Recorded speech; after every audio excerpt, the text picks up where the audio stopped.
All right, so that Mike Pence guy that's currently the second in command and most likely the guy who will assume leadership if Trump gets fucking ousted, but we're going to talk about that when we get to the Trump roundup.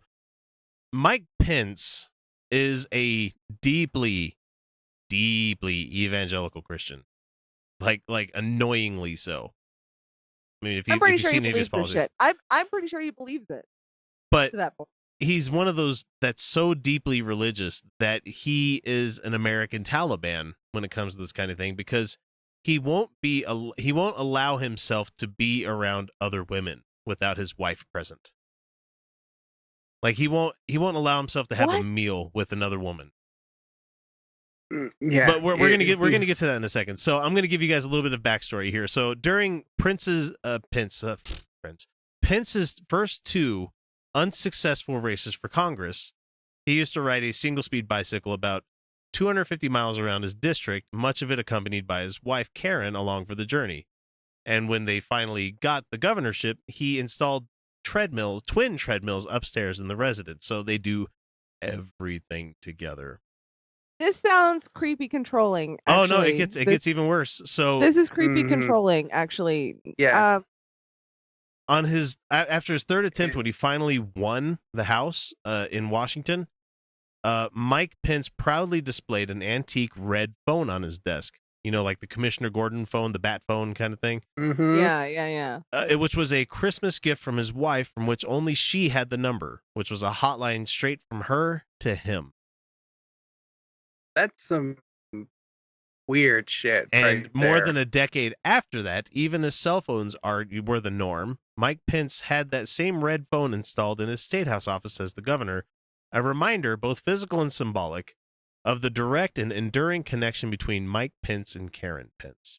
This comes from the Washington Post. It's a really long article. I suggest you guys read it, but I'm just going to paraphrase a lot of the stuff that's going on here because, let's see. As governor, Mike Pence had a very tight inner circle, and Karen Pence was very much a part of that, said Brian Howie, publisher of the Howie Politics Indiana, which is a nonpartisan political newsletter in the state. I would characterize her as the silent, omnipresent partner.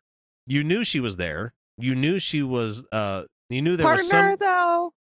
Partner, though. There was some considerable influence she wielded, but boy, she was not public about it. So... she's been around like literally every time. Like they are inseparable. And I'm not going to shit on a guy for having a good marriage, because if somebody wanted to be around, if you want to be around your partner all the time, but this is beyond that. This is almost like unhealthy levels of, no. As somebody who has had a controlling partner and has had somebody who demands my attention, he would call me in the middle of a work day and demand my attention. He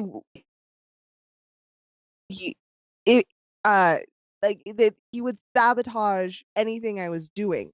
This is a person who demands attention. This is somebody who demands her energy away from herself, because there is no way two individuals share all of the same interests. Okay. Mm-hmm. Yeah, maybe they enjoy bike riding together, maybe they go on bike rides together, but they treadmill together and everything together, literally everything together. Right. They don't do that. That is a controlling relationship, and I doubt it's Mike Pence who's the abused one, because the abused one does not thrive.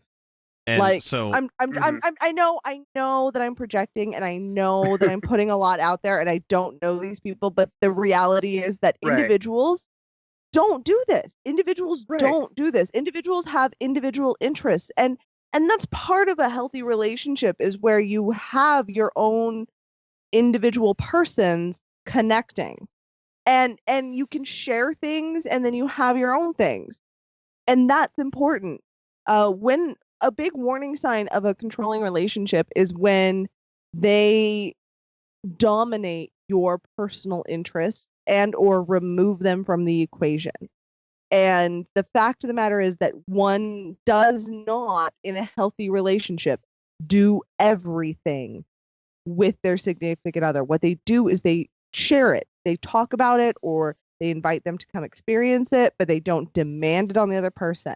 So Yeah, Karen Pence, I don't think that's so much. I don't think that's so much projecting as just recognizing patterns bad of relationships. behavior, Yeah. patterns of I don't even Of I don't want controlling to say abuse. Yeah, I don't want to say abuse or any.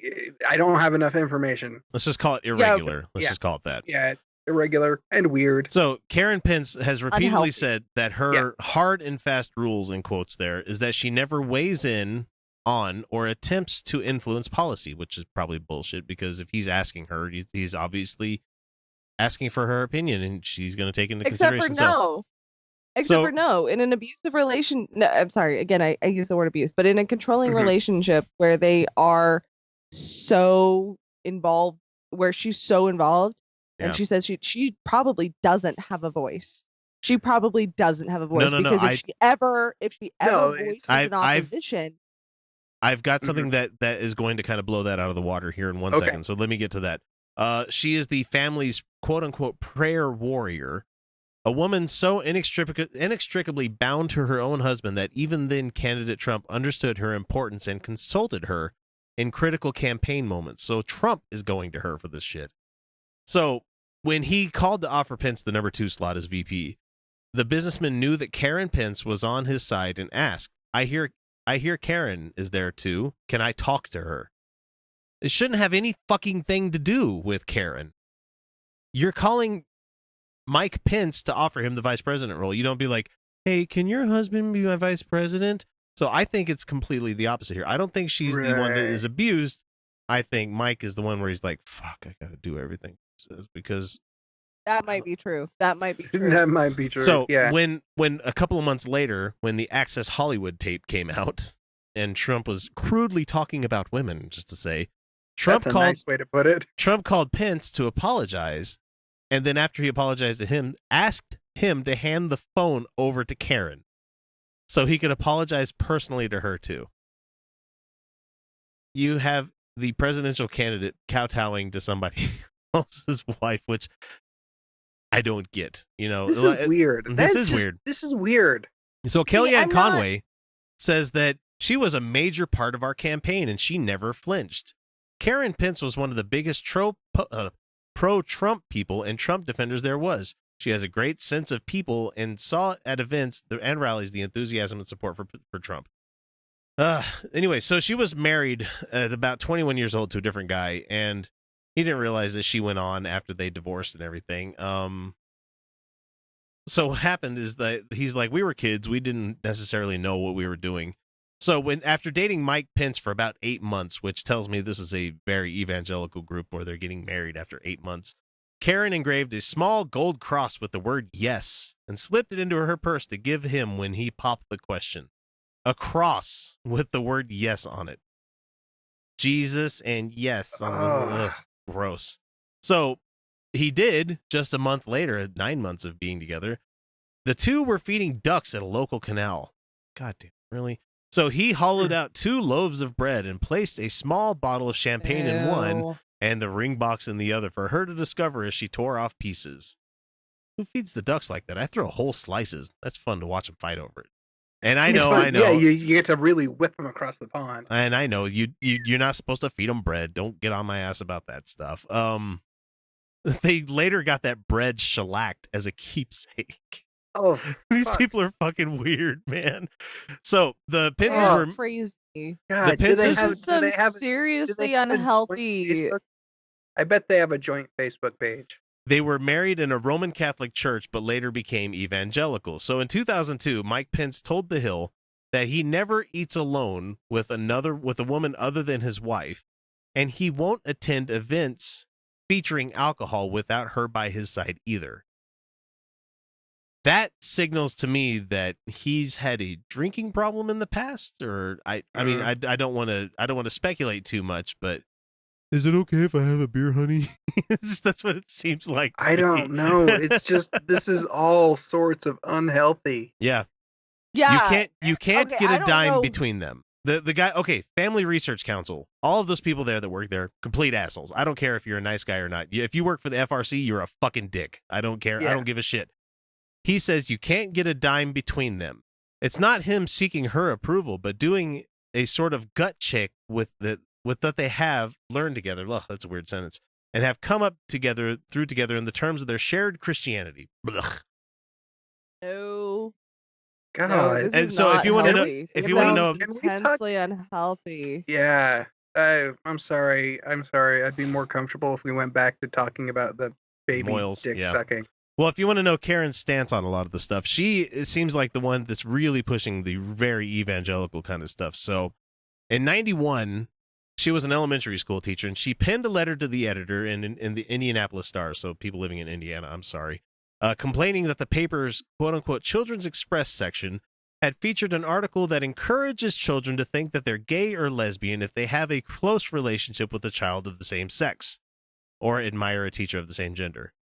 I don't know how it would do that. That doesn't but anyway, make any sense. no, That doesn't so- make any sense. No. Okay, I am In her- in her and I have letter- a lot of, like, girlfriends, but like I don't necessarily think that was an indication. none of them made you want to like dive in, you know? Yeah, no, I mean I was a kid and mostly I focused on masturbating. Yeah. So she says that I only pray that most parents were able to intercept your article before the children were encouraged to call the Gay Lesbian Youth Hotline, which encourages them to accept their homosexuality instead of reassuring them that they are not. Yeah, denial is a river Yeah. in Egypt.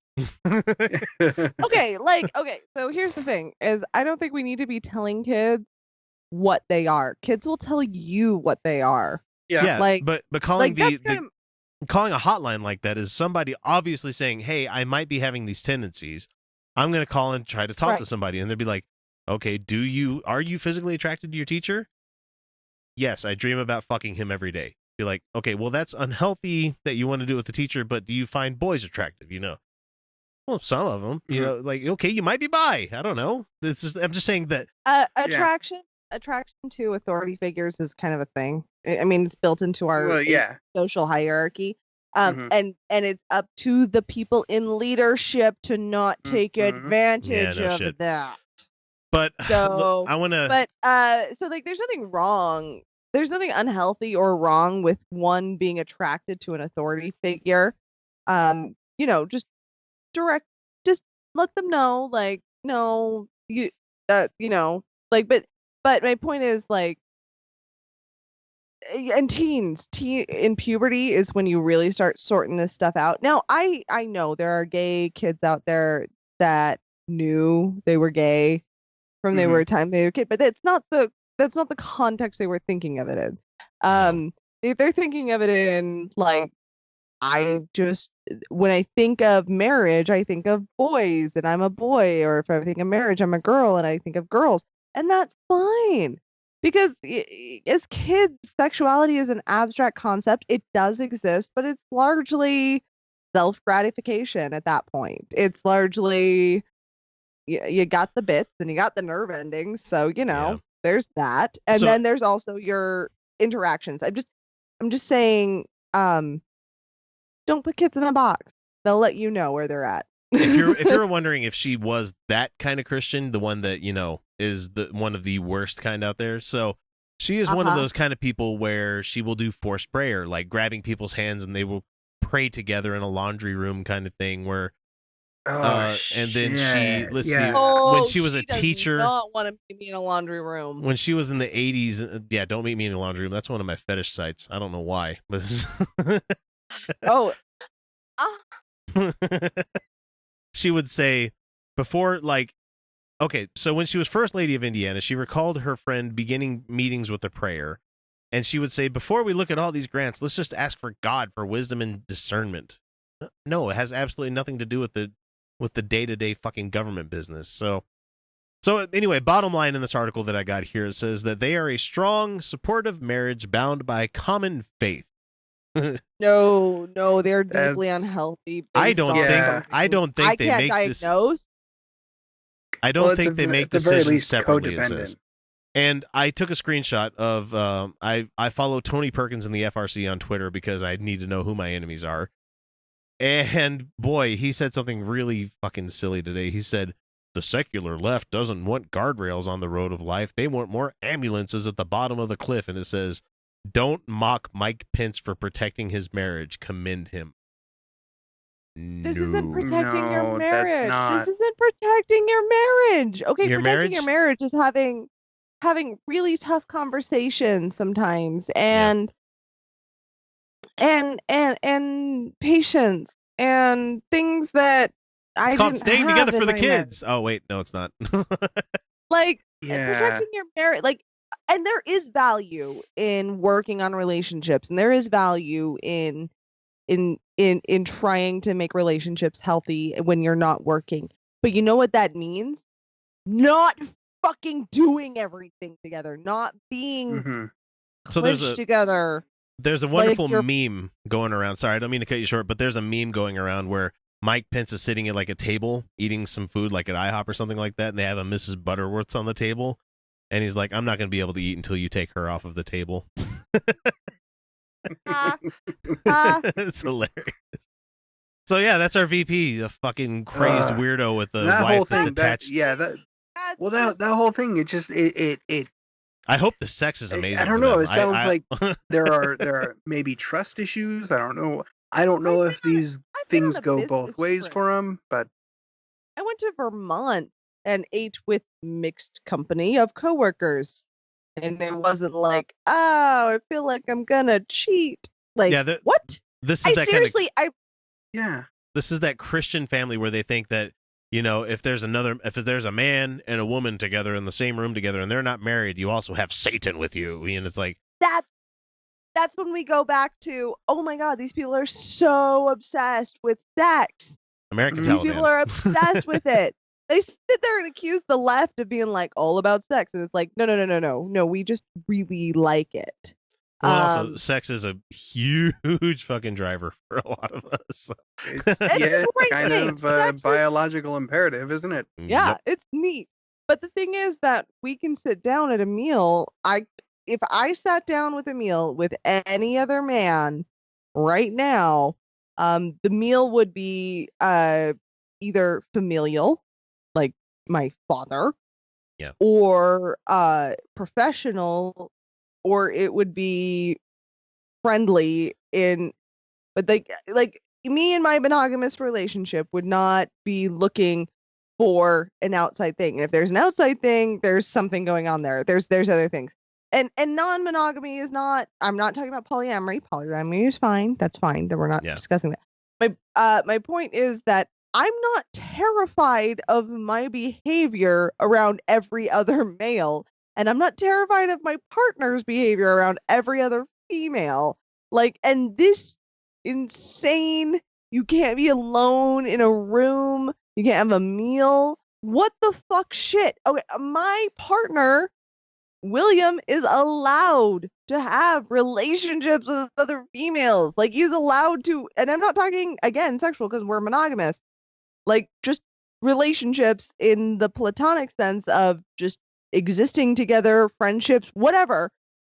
People exist in this world, you guys. Mhm. And when we treat every interaction as if it is impending sin, it is what the fuck shit is going on? This is not. Let's put it this way. Any way an organized society can function. It's just not. I'm gonna finish it out here by saying that if we all three of us were to have dinner together, the last thing on any three of our minds is giving Felicia a London Bridge.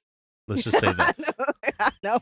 I don't know. I don't know if it would really be the last thing. I mean, if we're being honest, it's probably, it's close to the bottom. But it's pretty low. But I'm pretty willing to bet that there are things lower. Yeah, I can imagine. I'm kind of afraid of what's lower, actually. Murder. Yeah, like no. I'm pretty sure murder's higher up. I'm pretty sure that's higher up. That's pretty much the daily. Holy shit, Kyle! It happens everywhere. The more Stopping I now. We were friends.